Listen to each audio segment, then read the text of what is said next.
Hank Williams, a country music icon, dies tragically young. He died of a massive coronary. His heart just exploded. He leaves behind a child whose origins are a mystery and whose future is uncertain. My first 3 years of my life were a complete blank. It's a story of tragedy, conspiracy, and a battle for recognition. The laws were clear. She was not entitled to inherit. You can see me bristle right up when anybody says anything other than, she got screwed. At stake is a multi-million-dollar fortune and the legacy of a musical legend.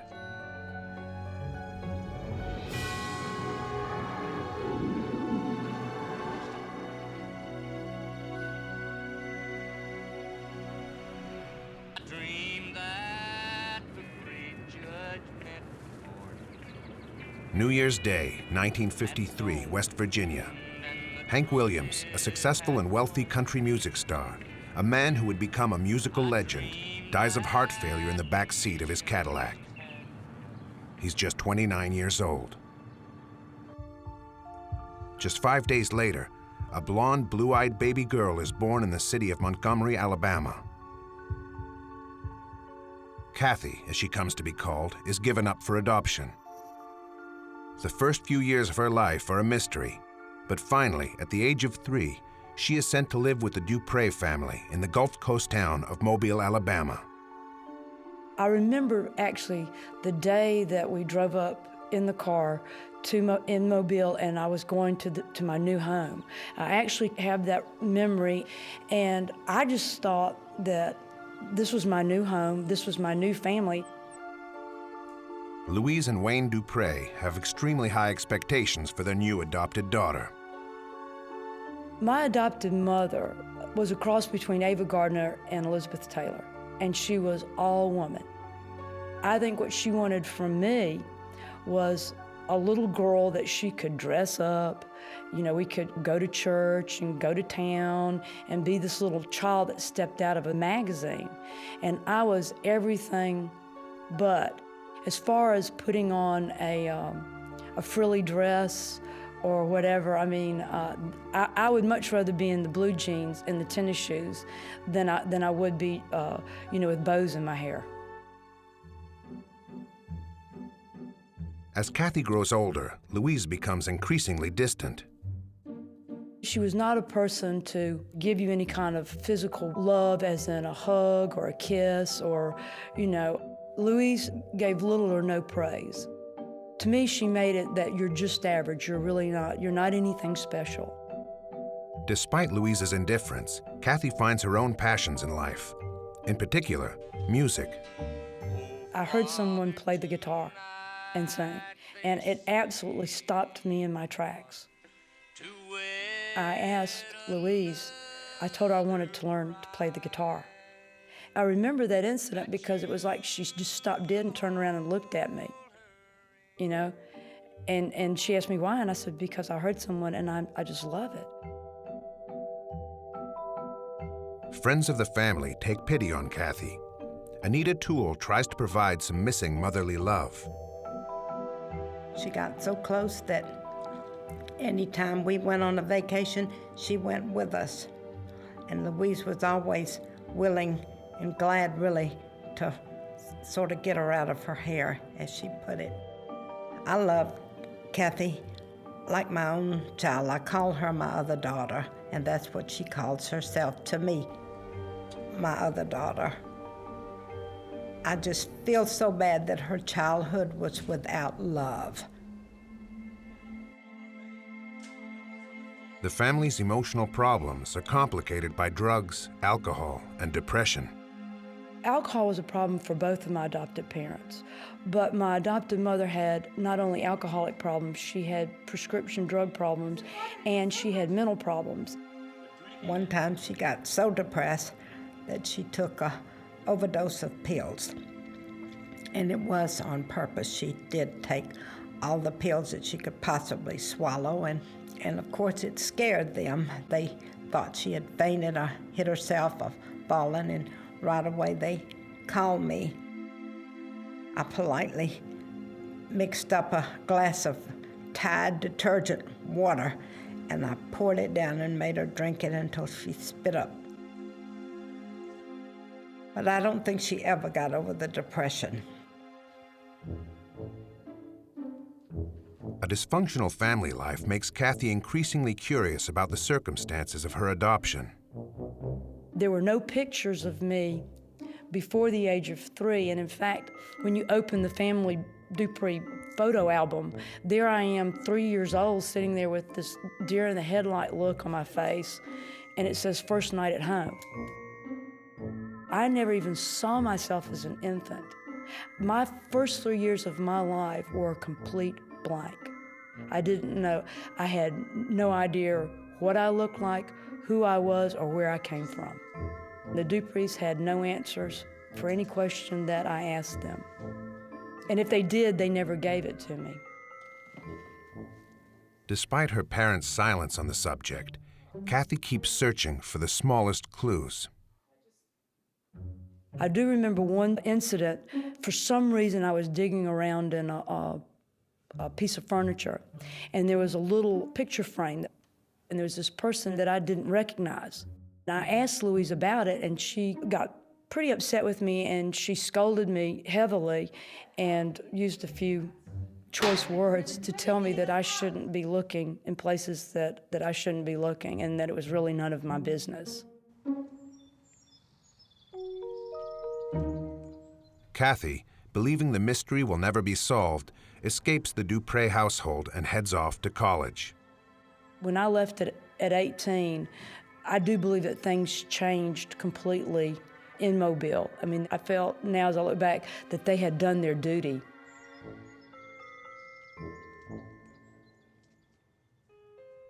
Around her 21st birthday, Louise and Wayne arrive for a rare visit. I went to the hotel room with them, and then my adopted dad said he was going to take a walk, and so I kind of knew something was up.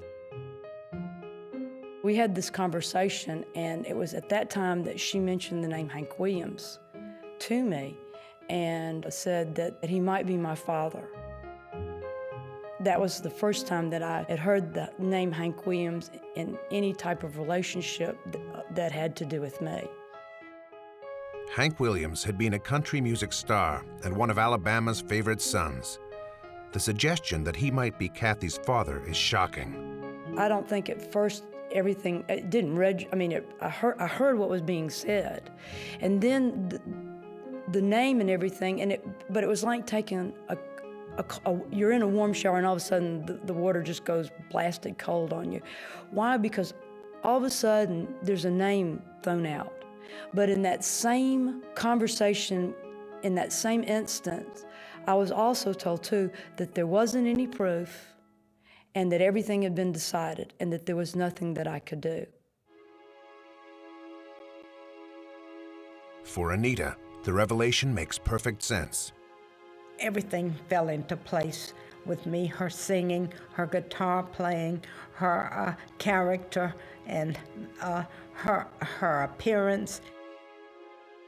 Louise also informs Kathy that she's due to inherit $2,000. I was to go to Montgomery, Alabama, to the courthouse and pick up a check, some money. I walked in, they asked for my driver's license. I showed it to him, and the man handed me an envelope. But nobody will tell Kathy the source of the mysterious inheritance. He didn't give me any explanation. There wasn't anyone else there at the courthouse. There wasn't any press. There weren't any lawyers. I mean, there might have been somebody hiding there, watching, but if there was, I didn't see him. Kathy settles down and gets married. With nothing more than an unexplained check and an unfounded rumor, she puts Hank Williams out of her mind. Wanted to graduate. I was getting a job. Probably if the name Hank Williams ever crossed my path or I heard a song or something like that, that I probably listened a little bit more intently than I did, before. But 6 years later, Hank Williams' name would come up again, unexpectedly. The changing point in my life on it was when my adopted dad called me. He asked me specifically, would I like to try and find out if this man, Hank Williams, if I was related to him and he was my father. I said, well, yes, I would. Defying his wife's wishes, Wayne vows to help Kathy discover her true identity. He knew he had cancer. That was probably the reason that he made that decision. And so he said, what little information I have in paper, I'll send you. Wayne reveals that he and Louise had actually known about the Hank Williams rumors since 1967, when Kathy was 14. During a legal dispute within the Williams family, the existence of a second child had been mentioned in court. In the package that I received, there was an old newspaper clipping, and in it it said, possible child complicates trial. And I was that possible child. When I saw that, then I thought, well, there might be something to this. If Kathy was that child, there was also the possibility she stood to inherit a multi-million-dollar music fortune. But she's about to discover that her adoptive parents aren't the only ones keeping her origins shrouded in a conspiracy of silence. That was my life sitting in front of that woman, and there wasn't anything I could do about it.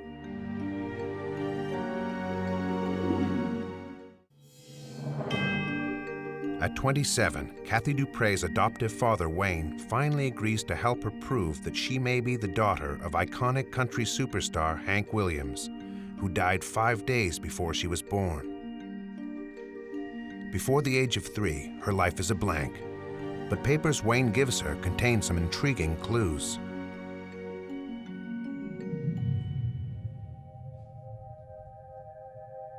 I had worn this little wool cape when I came to the Dupre's. In the cape, in the lining of the cape, had been a little letter that had been hidden. The letter is written by her first foster mother, meant to introduce Kathy to her new family. It also mentions her favorite food, ketchup. As an adult, to start to get these little pearls, like liking ketchup as a 2-year-old. I mean, those were such little treasures to me. Most importantly, the note provides a name, Mrs. J. Cook, Pine Level, Alabama. Finally, Kathy is in possession of a concrete piece of her past. It's not long before she tracks down the Cook family in a small town north of Montgomery. When I walked back into the Cooks, to Mama and Daddy Cook's lives, and that whole Cook family, it was at their 50th wedding anniversary. And then from that moment, they welcomed me back into their family. The Cook family took Kathy in temporarily when she was just 2 years old. Perhaps they have information about her natural parents. I did ask them, and they were all very vague because they had heard rumors, but there wasn't anything or any concrete or anything that they had or any information or any documentation that proved anything. But I do remember that Jewel there was a sheet music on the piano. I recognized the picture. And she said that I went over there and I started pointing at it and everything, and I was real excited. It's disappointing. Kathy needs more than stories and rumor. She heads to Montgomery, Alabama, the town where Hank Williams spent most of his short life. She knows that if her adoption files still exist, they will be held by the Department of Pensions and Security. I made an appointment to meet with a social worker. What my plan was I was going to sit down and try and make her believe that I knew everything already, so, you can just go ahead and tell me, But the rules are clear. The names of birth parents cannot be revealed. What she read me was like a one-page document, and it was real vague. It was like, your father travels. He's tall. No names, no specifics, no anything like that. It was almost as bad as your father's a male and your mother's a female. Those papers, I believed, on her desk at that time, which she was not sharing with me, had all the answers to my questions. That was my life sitting in front of that woman, and there wasn't anything I could do about it. For Kathy, it was another dead end. I sat there thinking, what would happen, and would I go to jail if I just hit her and grabbed that file and ran for everything I was worth?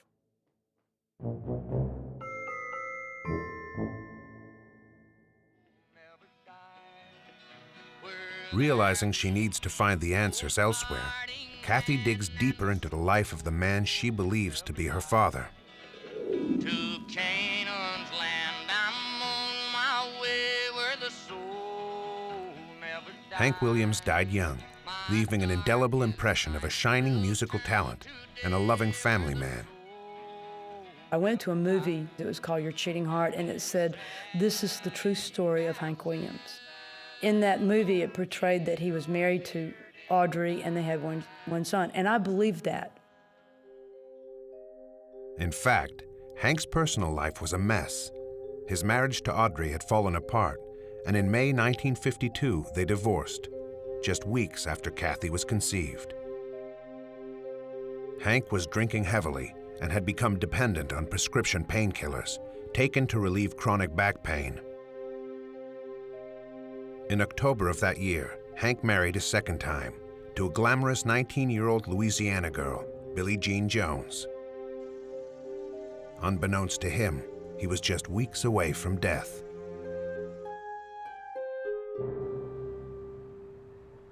In newspaper accounts of Hank's death, Kathy finds the name of Hank's driver, the last man to see him alive. Perhaps Charles Carr can shed some light on the circumstances of her birth. As luck would have it, I just picked up the phone book, and he was listed in the phone book. And I called, and he took my call. On New Year's Day, 1953, 17-year-old Charles Carr was given the job of driving Hank to a show. We had a show to do in Canton, Ohio, New Year's Eve, but the weather was bad, and we left here later than we had anticipated. Charles, a friend of the Williams family, was well acquainted with his famous employer. Well, I knew him when he was down. I knew him when he was up. He was in a good spirit. He was looking forward to the show. This was one of the starts of the comeback since he had had the back operation. But at some point during the drive through West Virginia, perhaps brought on by a drug overdose, Hank suffered a heart attack. Hank was laying in the back, covered with his overcoat and a blanket. But I looked back and I saw the blanket had slid from Hank's body, and he had his hand up like this. I knew something was wrong. I stopped into a service station there, and the gentleman had said, but Oak Hill General is 6 miles from here. 2 interns came out and took Hank out of the car. And they said, he's dead. And I said, well, you can't do anything for him? And he said, no, he's just dead. He died of a massive coronary. His heart just exploded. And when they performed the autopsy, well, this showed up. Kathy presses Charles for information, and what he reveals will blow her investigation wide open. She just said, I'm trying to find out some things about Hank Williams might be my father. And I just told her that I can tell you that, I had met your mother. And he started talking, and he mentioned the name Bobby Jett.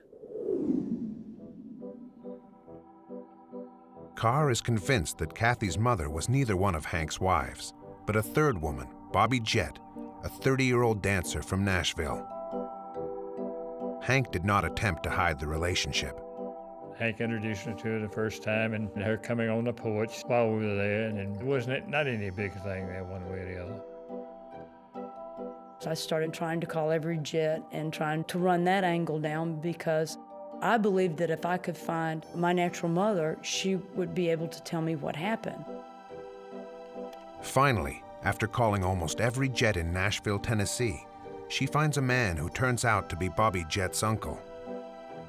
The head of the family was a gentleman by the name of Willard Jett. I pretended to be a friend of Bobby's, where I thought if I assumed this identity or whatever, I could blindside him and maybe somebody might share some information. Well, the minute I said that, he knew exactly who I was. He nailed me on the phone. Willard gives Kathy the news she's been waiting for. Confirmation that Bobby Jett is her mother. The Jetts said that she did have this child and that she had it in Montgomery. I mean, the information tracked, so I believe that she was my natural mother. But then Willard delivers some bad news. He told me that she was dead, and of course I didn't believe it. It was a very emotional call.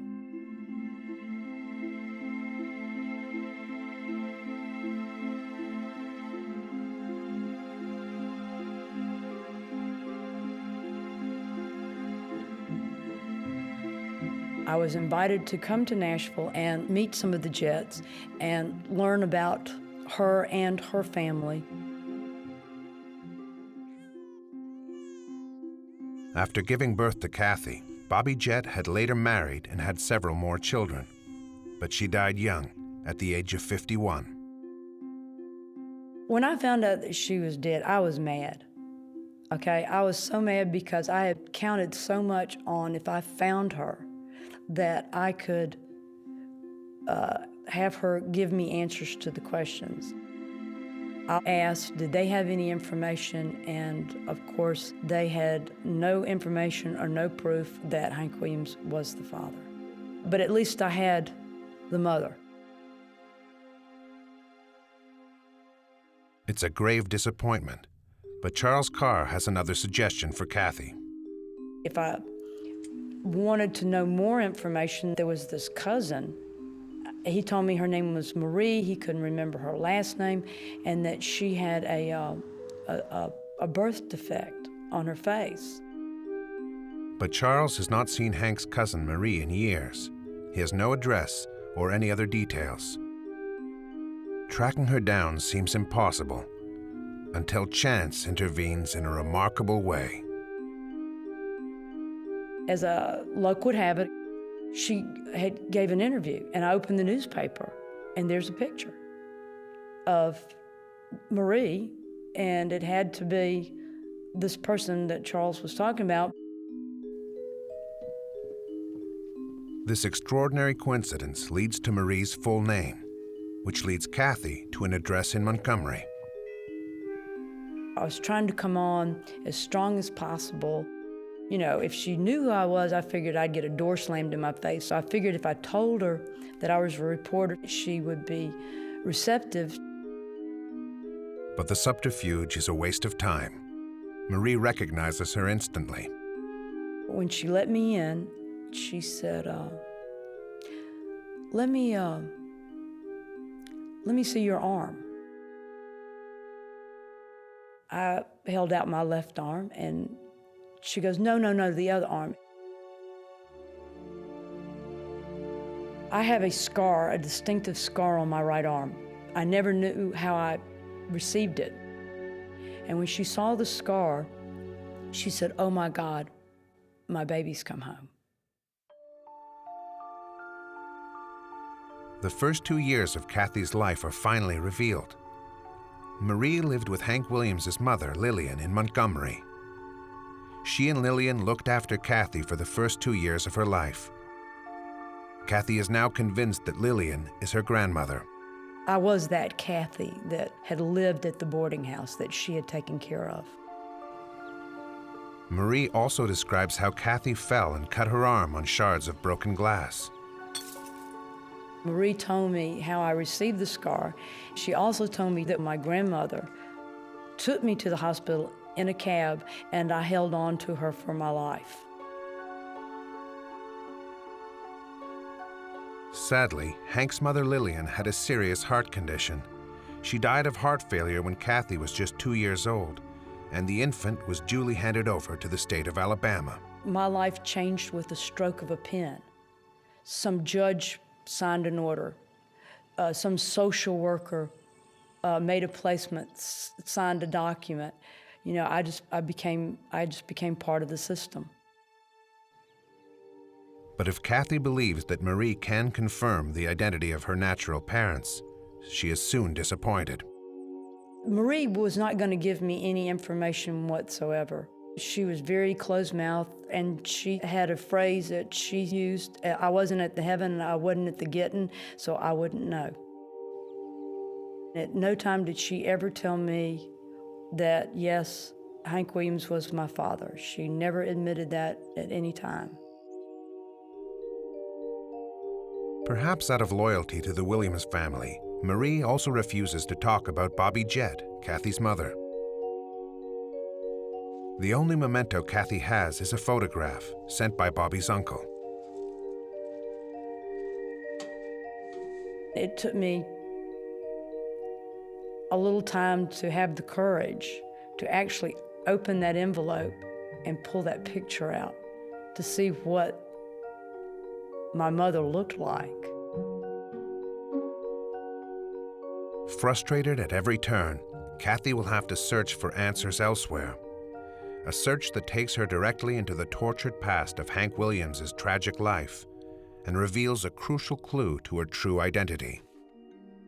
That document was the smoking gun in this case, just like you see in the movies.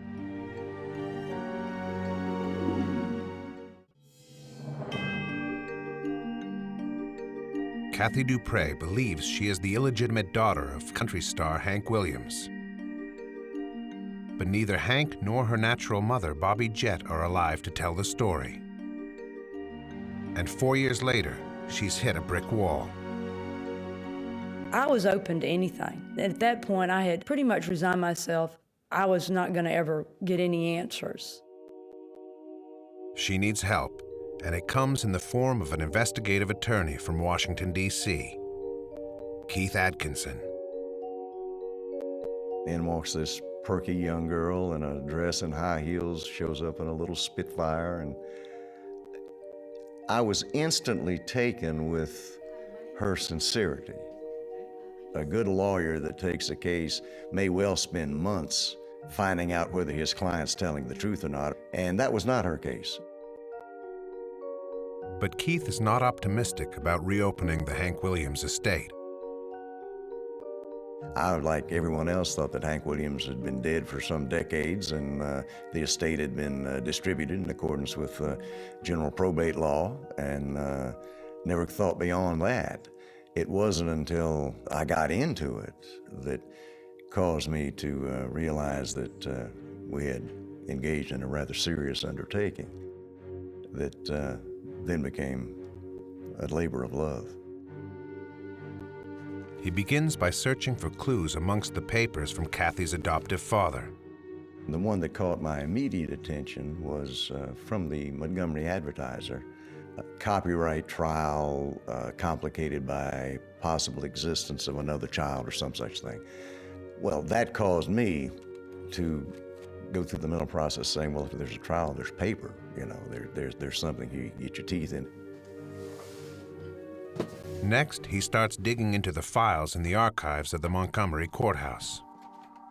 There was a whole basement full of documents because with the annual reportings and various correspondence, but there was the generation of vast amounts of paper.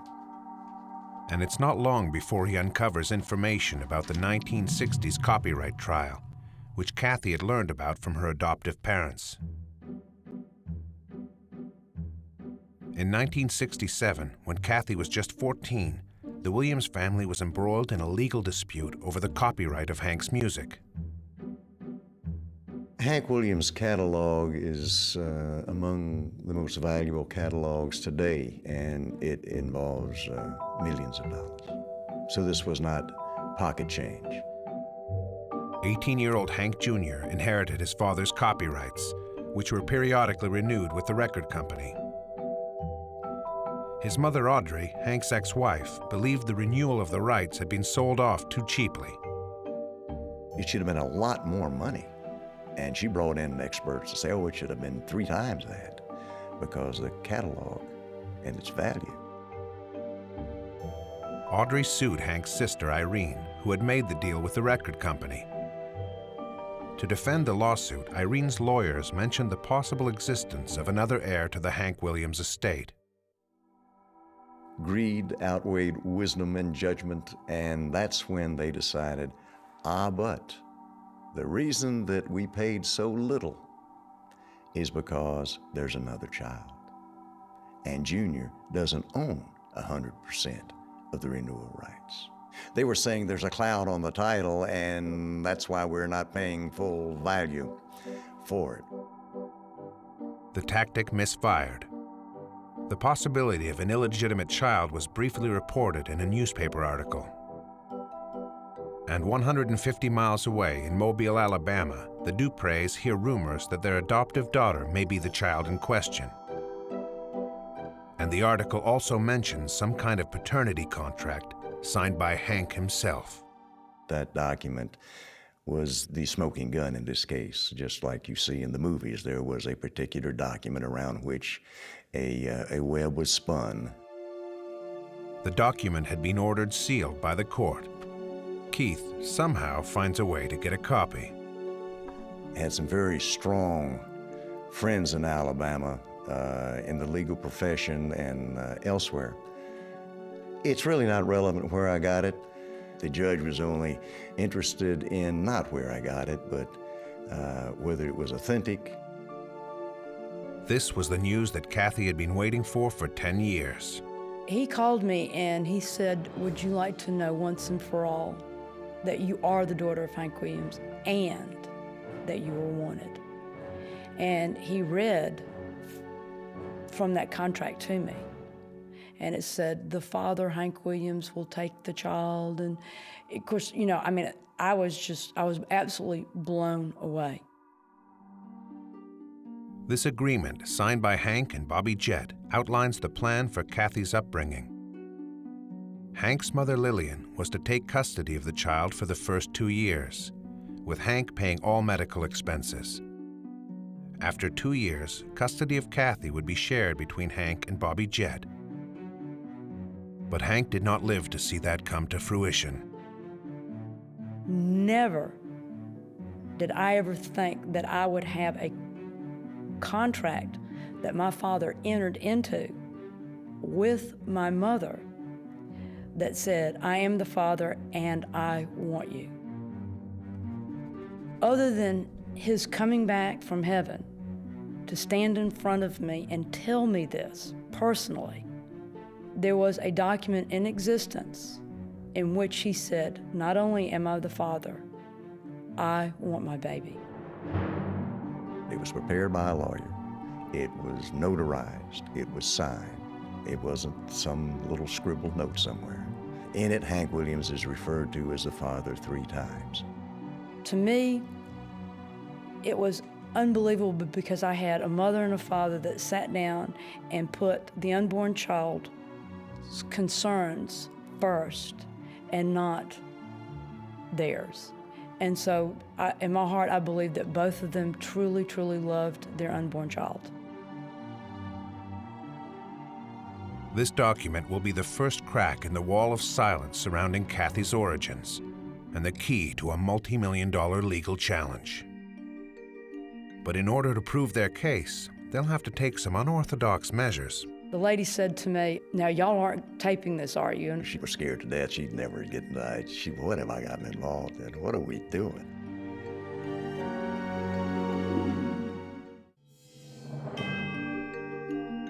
As Kathy Duprey gets closer to proving that country star Hank Williams is her natural father, she wants to know more about the first 2 years of her life. She and her lawyer, Keith Atkinson, are determined to get their hands on her adoption records. This time, Keith persuades the caseworker to bend the rules. It was arranged that they would read us the records. They asked, what do you want us to read? Of course, she said, well, all of it. And, we're looking at about 4 inches of records. Kathy and Keith come back the next day, prepared. we couldn't make any kind of copies or anything. And so Keith and I went armed. And the lady said to me, Now, y'all aren't taping this, are you? And of course we said, oh, no, ma'am. Well, when that 60-minute tape ended and that click went off, it was the loudest click. I think she thought I had a medical condition because I kept going to the men's room to swap the tapes out. She'd never get died. What have I gotten involved in? What are we doing? The records vividly describe the events surrounding Kathy's adoption. The very first entry is just 3 weeks after Kathy's birth. Hank has been dead for 4 weeks. Lillian, Hank's mother, visits the office. She explains that she wishes to adopt her new granddaughter. My grandmother goes and she tries to present her case to the state of Alabama, and in it she says, I have to have this child. It's all I have left of my dead son. She was 56, heart condition, single, and was not a real candidate unless she was blood related. Eventually, the caseworker agreed to the adoption. Lillian could adopt Kathy, so long as Bobby Jett agreed to it and confirmed that Hank was the father. There was a handwritten note in the adoption files that Bobby had written in which she states that Hank Williams is the father of her child. That meant a lot. She was the one I was looking for. She was the one I wanted to tell me who the father was. But Kathy also has to face the fact that Bobby did not want to keep her baby. I would probably think that she didn't have the wherewithal to manage a child to where you've got a grandmother saying, look, you know, I will take care of the child, you can visit the child, you know, whatever. I also think, I don't know that she actually ever really wanted to be tied down as like in a wife or a mother or whatever. Things are starting to look up, and as the investigation gains momentum, Kathy, now separated from her first husband, is spending more time with her attorney, Keith Atkinson. It's one thing to have a client that for hire, and I'm not saying I didn't pay my legal bill, but it's another thing to have your lawyer become your champion and do it because he believes in you and he is doing it for love. I spent years investigating my soon-to-be wife before I married her and knew probably more about her than she did. But she was the most captivating, delightful young lady I ever met. And we got married, I guess, in 1986 when we were winning nothing. I fell in love with Keith, and he became my knight in a three-piece suit. And there were times where we thought and felt like it's just the two of us against the world.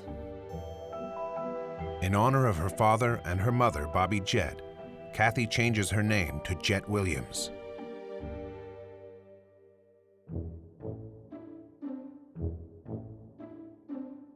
In 1986, Jett and her husband lawyer, Keith Atkinson, prepare to go to war. Keith makes an announcement on her behalf that she is Hank's daughter, and she has decided to sue the state of Alabama to get access to her full adoption records. It provokes an immediate response. It was obvious to them that trouble was right at the front door. Hank Jr. and the music company are represented by a team of lawyers, including Montgomery attorney Sterling Culpepper. We got wind of the fact that Jett Williams was looking at records at the courthouse in Montgomery, that she filed a petition to unseal probate court documents pertaining to her adoption. We realized that there would probably be more litigation on the subject of her entitlement to the royalties from Hank Sr.'s estate. Judge Mark Kennedy presides over the court proceedings in Alabama. The first issue before him is Jett, Hank's biological daughter. We all have to resemble someone. It was obviously noted, I would assume, just because we're all human, that she bore a striking resemblance to the photographs of her father. But physical resemblance cannot be proven in court. Keith calls witnesses, including a friend of Hank's, Bob Helton, who describes visiting Hank and a pregnant Bobby Jett. When they were at Lake Martin in August of '52, and Bob Helton testified that my grandmother said, "Isn't that Bobby?" And my dad says, "Yes." "Is she pregnant?" My father said, "Yes, I'm the father. I'm keeping the baby, and that's all you need to know." Judge Kennedy looked at the other side collectively and said, "Do you have any evidence?" And they said, "No, we have no evidence." I found that there was a preponderance of the evidence that established that she was, in fact, the natural-born daughter of Hank Williams, Sr. But for Hank Jr. and his lawyers, that is not the issue at stake. The issue was whether she, as an adopted child, was entitled to a share of the estate of her natural father. So the law at the time was that an adopted child could not inherit from the estate of her natural father. And Judge Kennedy rules that Jett will not inherit a cent. I believe they had a fair hearing, a fair trial, and I believe that my judgment was justified under the evidence that I heard. The laws were clear. She was not entitled to inherit. The court ruled for Hank Jr. We were 100% certain under the laws of Alabama as they were then and are now that we had won. But Keith Atkinson is not so certain. He argues that the estate should be reopened because the Williams family engaged in a legal conspiracy to keep Jett from her share. The litigation becomes lengthy, expensive, and hard-fought. I had many depositions that I think one lasted for over 12 hours. There was a strategy when you're fighting big business that they're going to wear you down mentally, physically, and financially. What they didn't understand is I was trained by the best, and I didn't wear down. I just got more angry with it. Now, why would grown men go round robin, pounding the fire out of somebody that didn't do anything to anybody? It just seemed that they were going an extra mile to hurt an innocent person. That sounds like, Pollyanna stuff. No, I mean, I'm used to blood and guts and let's, rock and roll. But at the same time, that, there's just a little bit over the edge sometimes.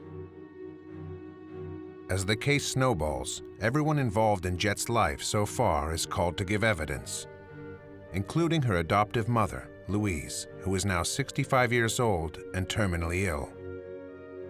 I had made a relationship with my adopted mother, and she had had cancer, and she gave me a picture of her when she was young, and she told me that she wanted me to remember her the way she used to look and not the way she looked, and she had actually signed the card, "Love, Mama." But Louise, always full of surprises, has a final surprise in store for Jett.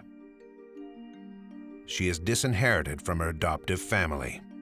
I guess my mouth dropped because I was floored.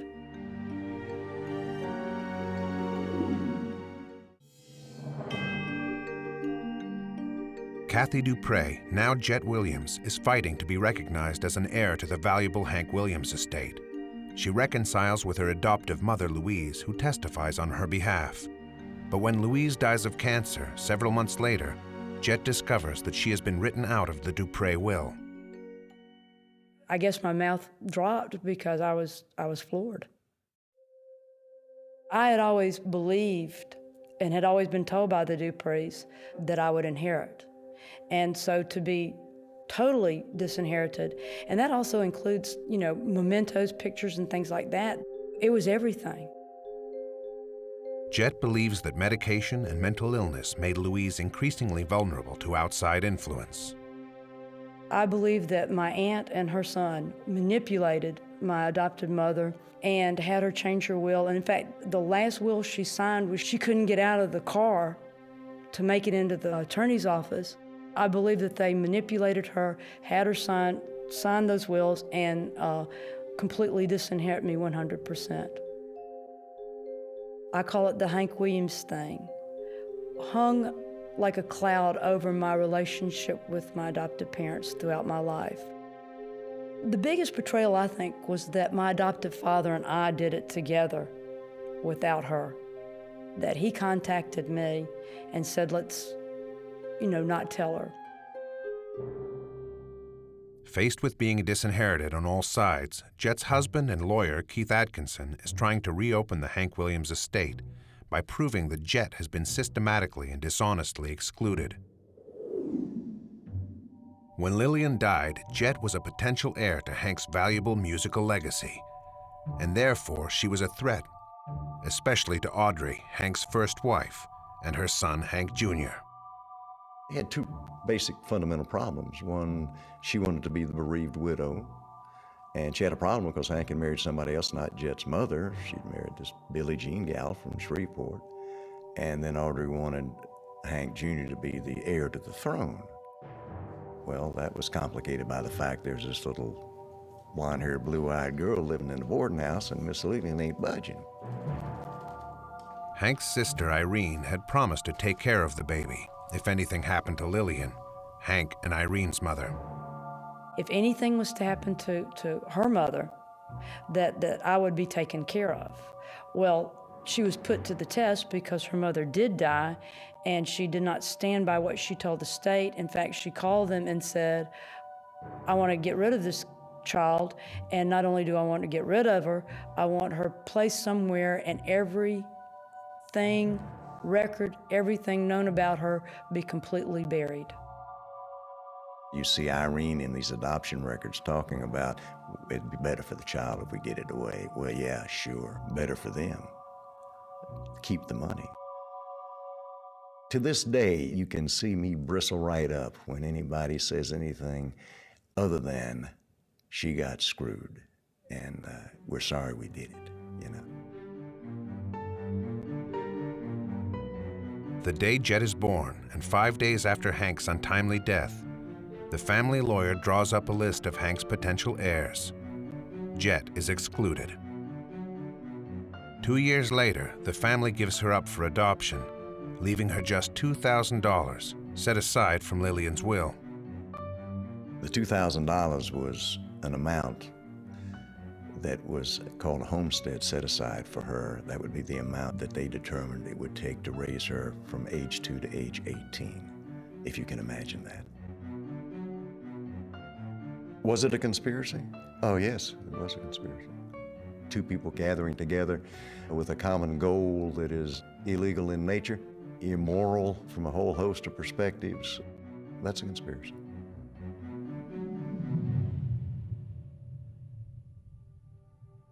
Finally, on July 5th, 1989, Jet and Keith hear the news. The Alabama Supreme Court has made their decision. We beeline it back to Montgomery and go over to the Supreme Court building. And he said, go in there and ask them for a copy of it. And so they gave me a physical copy of the order, and we sat out there and read it. And the Supreme Court of Alabama ruled in a split decision that there was fraud, and therefore the general law didn't apply to her because of these unusual and unique circumstances. And she was therefore entitled to inherit from her natural father's estate.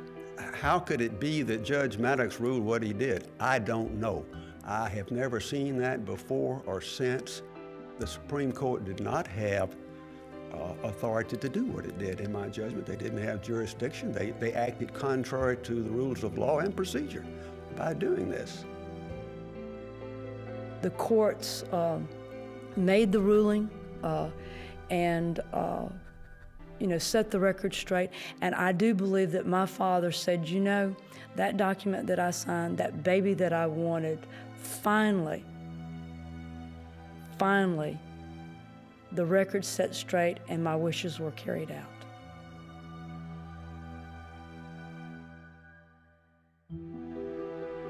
After a 6-year legal battle, the estate is reopened, making Jet Williams a legal heir.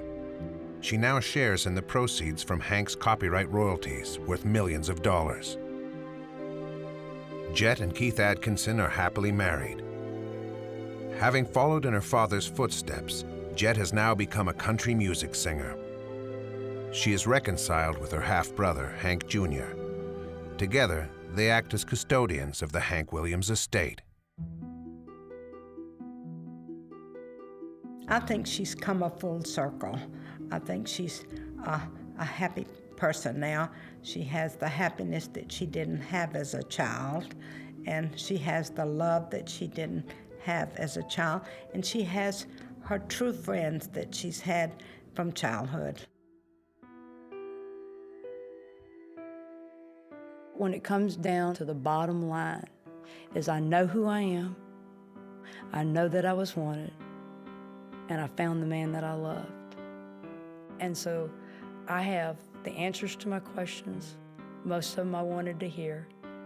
And I consider myself extremely lucky.